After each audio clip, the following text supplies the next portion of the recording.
Some fish are legendary, some are sacred, and some will test everything you've got. Across North America, indigenous tribes have fished these waters for centuries, carving traditions, ceremonies, and survival from every catch. Now, we travel deep into their ancestral homelands to uncover stories behind the fish that shape their cultures, and catch some absolute giants along the way. From the raging rivers of the Pacific Northwest to the untouched lakes of the Great Plains, we're hooking into monsters that fed generations and diving headfirst into the traditions that keep them alive today. I'm Robert Jacobo, and this is Indigifish, Tribal Tales. Are you ready to chase something big?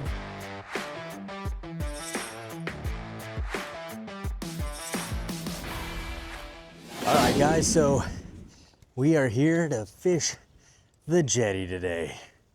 And that's what the view looks like. It's gonna be a beautiful sunset, nice clear open skies you can see for miles.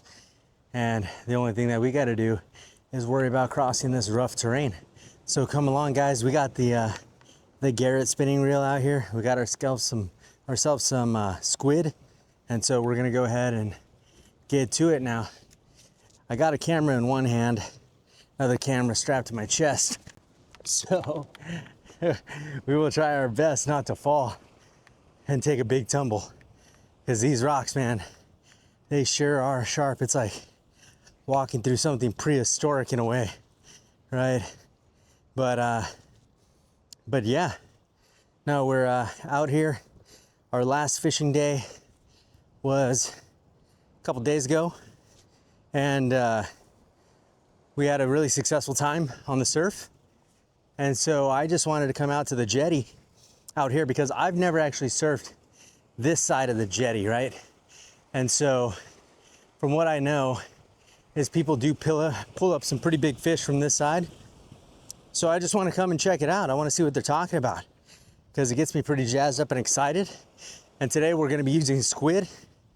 And so it's just going to be a really fun time kind of testing it out, especially if we do happen to get something big, especially on this Garrett reel, getting to really test it out and test out what it's capable of. And so I'm going to get to it, guys. But here's wishing me some luck in getting to my spot because it's definitely a journey for sure over some of these bigger rocks. And you just got to be careful because what's in store for you if you fall is not very pleasant. And so I think I'm going to need both hands here to kind of balance myself out. All right.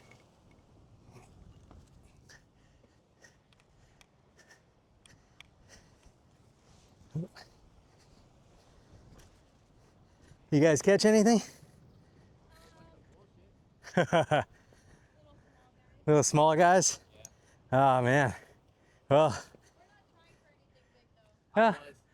always, right? Always trying for something big. Well, you guys have a good night. All right. So I have been out here on this jetty before, and I usually am out this way, you know, kind of checking out that area, you know, on the harbor side.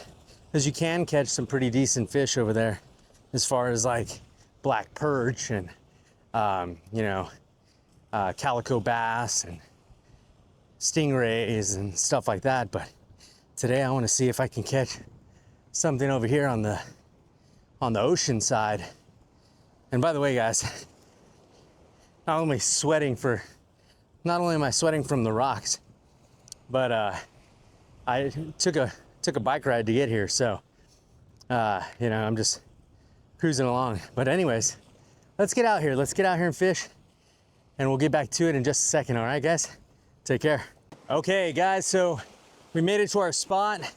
Now, if there was big winds or anything like that, I'd be a little bit more worried about being around this area. But you know what?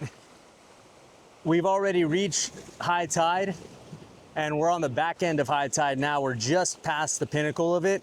So I'm not worried about the water coming up any further than where it is now. Now, is there a possibility of a big swell wave or anything like that? Yeah, absolutely. And that's something that we want to be paying attention to.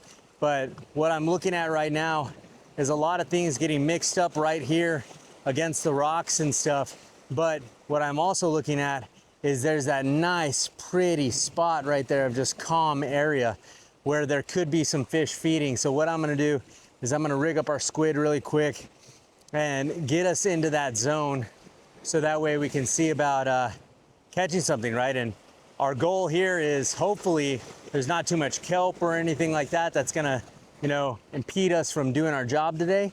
So let's get out there, let's have some fun, and because that's what fishing's all about. And then on top of that, let's go ahead and watch that beautiful sunset that's gonna be taking place here soon and go from there. So anyways, guys, I'm gonna get back to it. I'm gonna get rigged up and I'm gonna get my line in the water and I'll come back to you guys with an update. All right, take care. All right, guys, here we go. We got our first cast going out. Our line is a little bit looped over itself over here. Let's go ahead and get that taken care of. And let's get this out here, right? Start off our day. I see some kelp out there.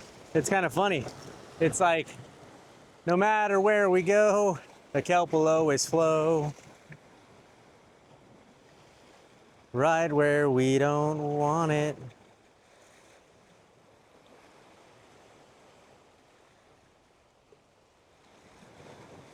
All right. And so I'm getting the feeling we're on bottom. So now we're just gonna let it sit there for a minute. Let's see what happens. I'm hoping these waves aren't, because of the fact that it's high tide and you know, it's the backside of high tide, things are flowing outward. So I'm gonna hope that what happens is we get something flowing out, pulling our bait outward, pulling us away from any rocks or anything like that too, and keeping us close to that bottom as much as possible, kind of close to where some critters might be living. So let's just get to it. It's kind of interesting. You could really feel the swell, like on the line. It's going back and forth, right? There's no mistaking it for a bite either. Like it's just so smooth, and you know, you're not even worried about whether or not it's, you know, a bite or anything like that. I have a feeling that whatever we get out this way is gonna definitely, you know, have some pull to it. Oh, we got a little bite of something.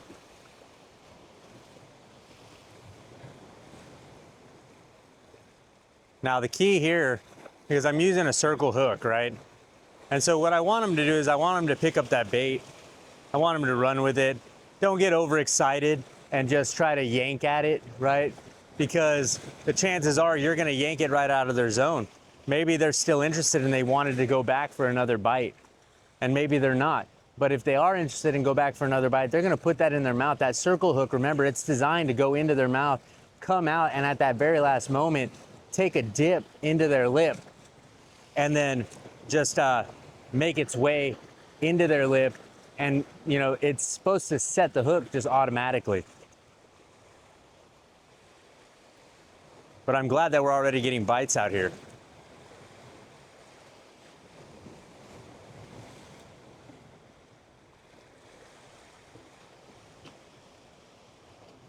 I'm just hoping that it's not like the lobster, right? Or the crabs or anything like that that were over at the pier. Those guys were just destroying my bait left and right the other night. And you know, you come up and your bait would have big chunks out of it, and you're like, but it's torn to shreds. And you're just like, that's definitely not a fish.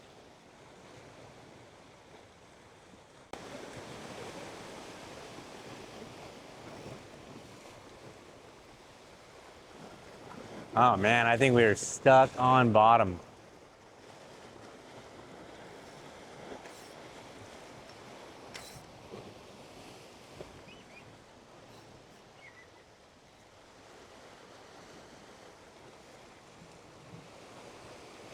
I don't really want to put too much tension on my pole or my reel if we are stuck on bottom. We might have got knocked into the bottom. Might be some rocks down there.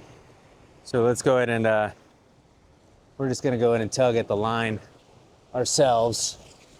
And if not, you know, it might just break off. We don't really want to cut the line from here. You know what I mean? Oh, there we go. We're free. It got knocked around a little bit, but we're free. Or are we? And I think we might actually have something on.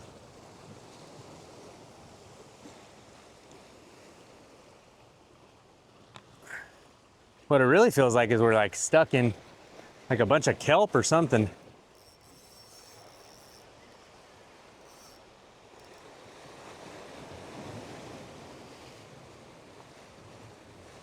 I wouldn't be surprised if what we were stuck on definitely took our bait.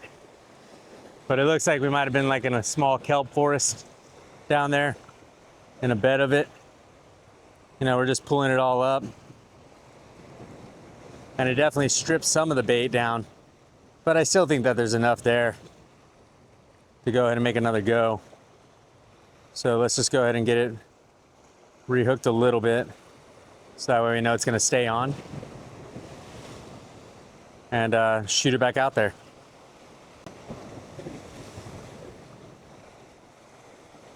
I think I'm gonna go a little bit deeper this time. I kind of went a little shallow before.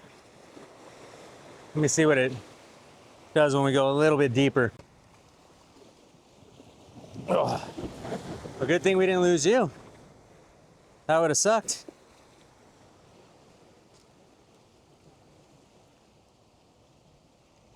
Well, welcome back. You kind of had a moment where you fell on the floor. That could have been bad.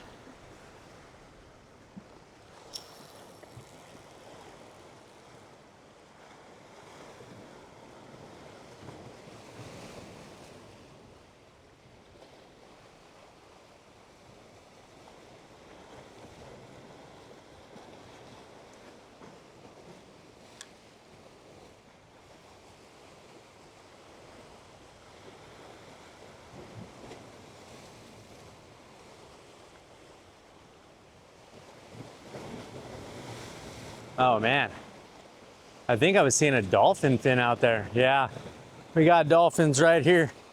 Guys, they're gonna pop up. Yes, there we go.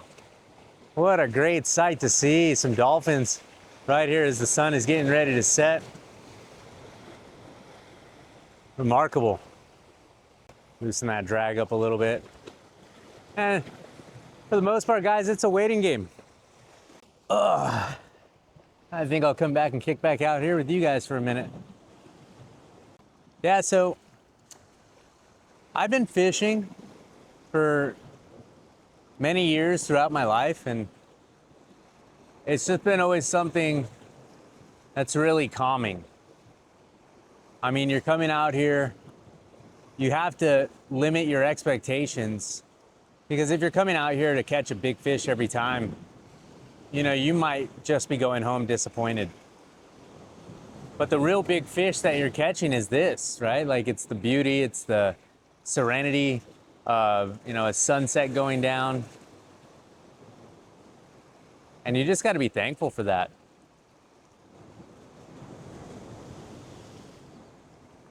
You know, when my dad was a couple years away from him passing away, I remember sitting on the couch with him.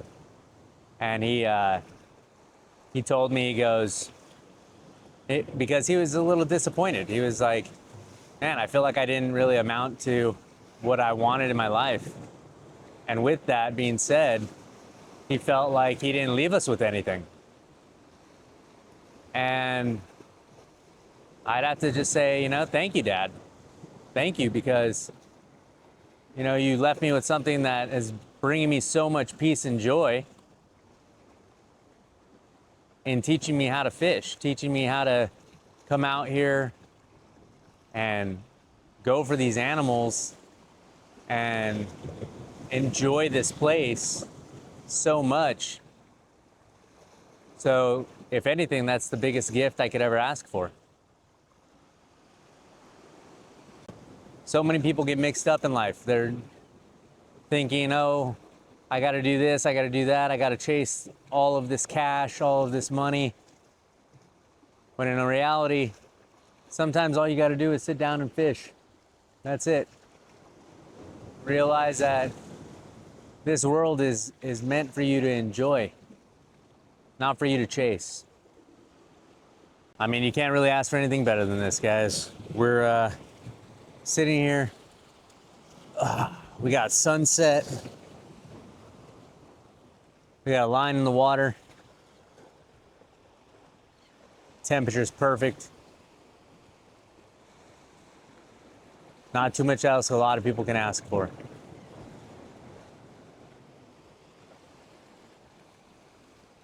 Now, we've definitely felt some nibbles, and there was one huge strike. I pulled my bait up afterwards, and it had just like, it had been stripped. But yeah, like, that was a pretty big strike.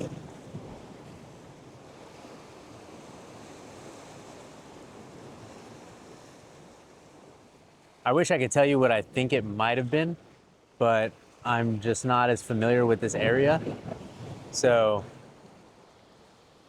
you know, just ends up being the fish that never was. So, but don't worry, we're out here.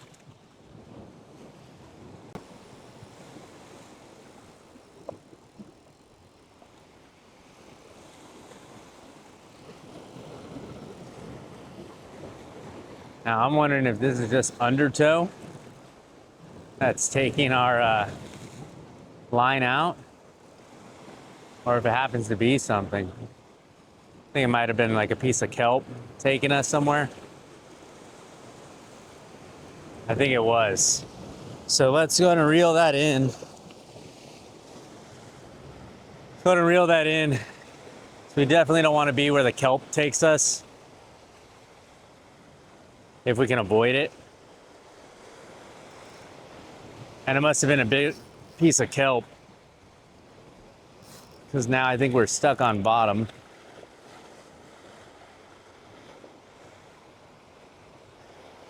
Yeah, I think we're stuck in those little forests down there.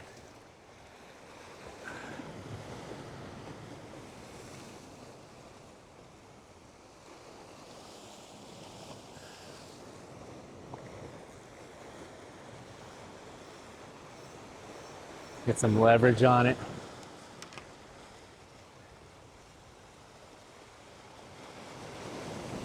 Wow. That is a pretty strong hold that it has down there on us.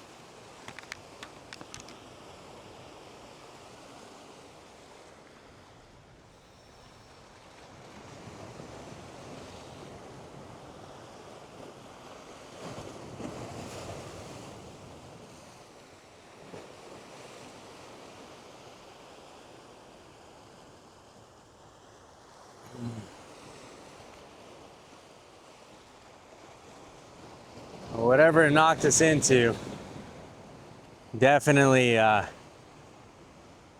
is not letting us go.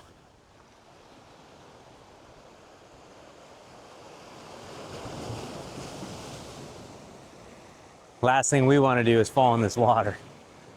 That would really suck.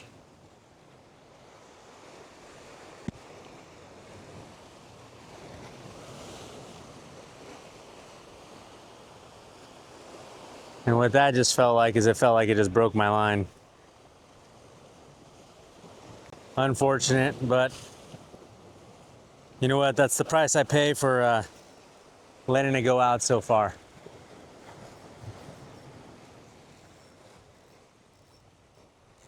Maybe I still have my hooks, but I doubt it. But that's okay, because after that really strong bite that I had, I was kind of wanting to change my hooks to a bigger hook anyways.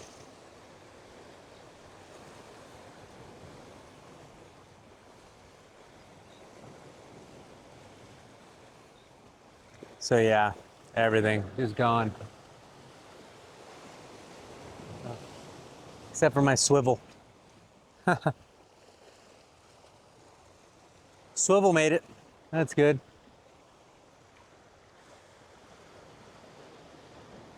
But hey, that's fishing, man.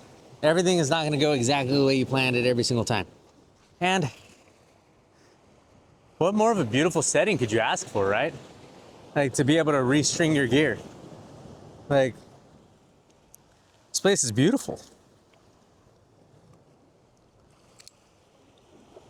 All right, guys, so we're all rigged back up. Let's get our line out there. Remember,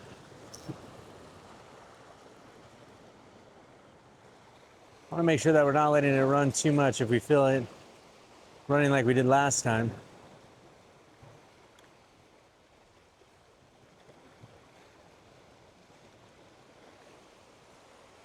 This last time we let it go and it was kind of kicking back with the kelp. So if that ends up being the same thing, then we want to make sure that we're taking care of that. Now, also too, guys, like, big reason why you never want to leave line and stuff like that in the water when you're fishing, right? Especially like in the beaches and stuff. Check that out. I don't know if you can see it or not, but that braid will cut right into you. So now we got our line out there. Now it's a waiting game, guys. So we're running a little lower on squid now, but that's okay. We're just using up our reserves from the past couple days. We're gonna get to it. So here's to getting a couple bites here in the next few. All right, guys, I think I might have something that has, and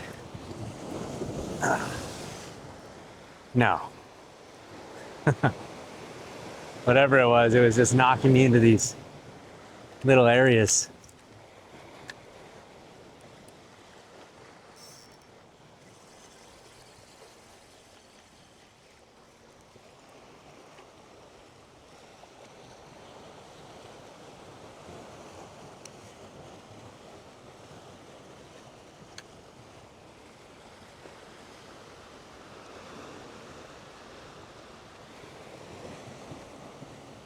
Alrighty.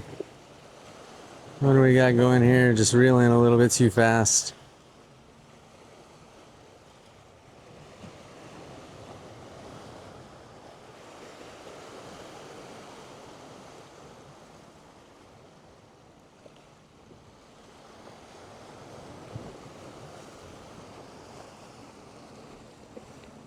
Aye.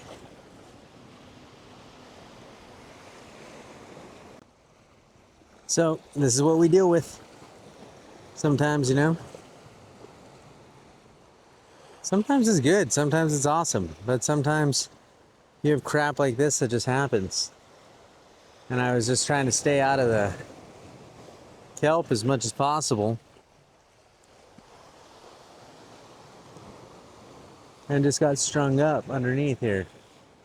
And I really don't want to have to cut this because I just got done re-rigging it. So if there's a way that I can just get this out, which it looks like there is,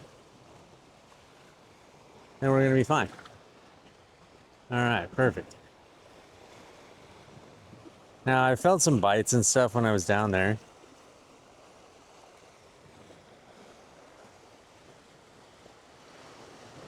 But then I started feeling those plants on the bottom. And I was just like, that ain't gonna work. So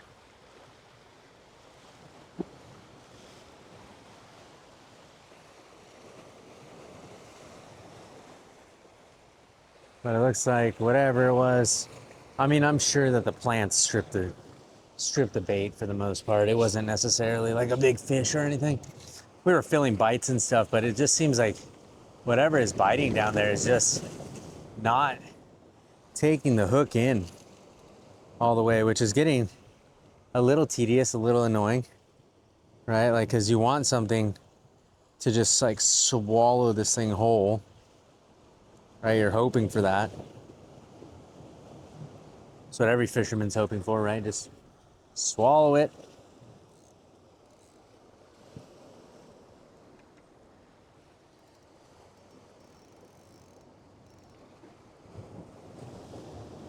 So, well, let's get it re-rigged. It's all right. Now, there's a reason I like to show this to you guys, and I know there's not like a lot of light and stuff like that, to be able to see everything that I'm doing and stuff. But there's a reason I like to show this stuff. And it's mainly because you got to remember, fishing out here, there's no guarantees that you're going to catch something. Right? There's a lot of hours that go into fishing sometimes, and you go home with nothing. And that's just what it is. But it allows you to learn to be patient. All right. So we're rigged back up. Drag tightened up a little bit. Looks like our friends went ahead and moved on to a different location.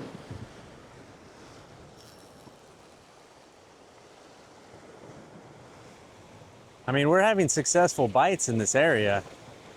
It's just that nothing is latching on. That's the thing that's kind of frustrating. All right, but I have a good feeling about this one here. So we'll catch you in just a second. I thought we had something, but I think we got kicked off in that kelp.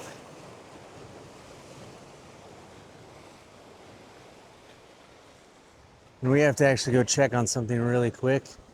Hopefully, we're good. Whew, all right. So I went to reach in my pocket to grab my phone to shine some light, right? So that way you guys could see what I'm doing out here. And I literally was like, where's my phone? I had left it in the cup holder in my bicycle a little ways back. So I ran back there to go grab it. And luckily, love the fishing community. Gotta say, love it, because it was still there. Both my phone and my wallet. So I was like, wow, that's gotta be the catch of the night right there, guys. Gotta be the catch of the night. So I'm gonna keep fishing here for a little bit longer and then head back. But what a godsend there, to be honest. What a blessing. So anyways, guys, I'm gonna get back to it. I'll talk to you soon. All right, guys, so we've come to the end of the night. It's not too late. It's only 8:30 right now. We're still out here on the jetty where we got to watch that beautiful sunset and kind of got to fish into the night. And I'm not gonna lie, I'm gonna rethink my whole strategy here when it comes to the jetty, because I don't think we were actually feeling too many bites. I think what we were really feeling was my weight moving around with the swell and running into different plants and different rocks and stuff that's down below. Because every time I went to go, pull up, thinking that maybe something is running off with my stuff, right? I just wasn't latching on to anything. It also could be crustaceans down there, like crabs or lobsters, that are kind of taking my line into a different direction, because it felt like stuff was running, but it just wasn't getting hooked on. So at any time I would bring my line back up successfully, the bait would still be on there, right? Now, unfortunately, I lost 2 sets of hooks. So I lost 4 hooks. I lost 2 3-ounce pyramid sinkers in this fishing endeavor this evening. But you know what? Like I said before, guys, I had one huge win today, and that was that I got to, have my cell phone and my wallet, which I actually left right there in my bicycle, locked up at the entrance of the jetty. And that's huge because, so many of you know, you keep a lot of your life right there on your phone, emails, photos, all kinds of different stuff, and not only that, but I left my wallet there too. So commending the fishing community for, just having good people be a part of it, and, not losing my wallet, not losing my phone. That's the real catch of the day. So I gotta say, even though I skunked out on fish, I didn't skunk out on life tonight. So anyways, guys, I'm gonna go ahead and get packed up here, get safely off this jetty, and then get back home to go see Bo. So anyways, I will talk to you guys later. Take care.